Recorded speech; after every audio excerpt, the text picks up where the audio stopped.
Hi, my name is Casey Price, and I am recording my discussion for Module 4 in Nursing Theory 612. In Chinn and Kramer's 2015 book, Knowledge Development in Nursing Theory and Process, they describe situations in which people utilize only one aspect of knowing when developing knowledge. They explain how this can create a narrow understanding of the situation because you're not able to fully develop or evaluate your thoughts and actions. During the flu season at Winchester Medical Center, patients are not allowed to have family members stay with them outside of regular visiting hours unless they're providing direct patient care. This can be taking the patient to the bathroom or helping them ambulate in the hallway.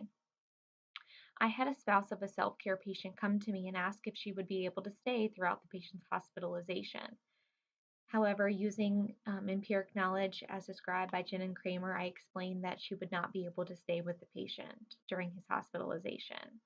This is because research and past experience tells us that the more the hospital is able to restrict and limit the amount of visitors, the more successful they'll be in controlling the spread of the flu. Jen and Kramer also note that when you look at a situation through strictly an empirical aspect, it may lead one to regulate or manipulate the situation. Therefore, in this nursing experience, I regulated the situation by not allowing the patient to have visitors with them, even when this may not have been what was best for the patient. If I had used aesthetic knowledge or personal knowledge as described by Chinn and Kramer, I may have fully understood how allowing a visitor to stay with the patient could have been helpful. And by not allowing the patient to have a family member with them, it could have made a direct impact on the care I was trying to provide. Carper explains some of the advantages of empirical knowledge. She notes that empiric knowledge is factual information gathered through reasoning rather than through one's intuition. She notes that empiric knowledge is normally accepted to be true among a variety of people, making it generalizable. Through my past experiences, objective data gained through empiric knowledge tends to be unbiased, which is important when developing a plan of care for a patient. Finally, Chinn and Kramer point out that if empiric knowledge is obtained and utilized correctly, it holds the potential to really guide nursing practice.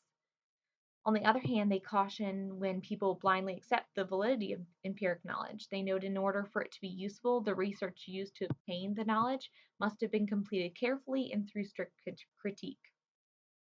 It also must be conducted without biased or alternative motives. They explain that nursing is mostly comprised of abstract concepts, which makes it difficult to find and denote empiric indicators.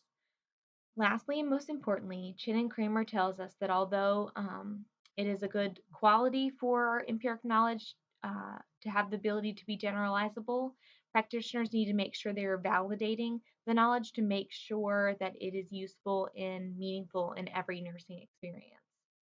So thank you for listening, and I hope this gives everybody a better understanding of what the definition of empiric knowledge is.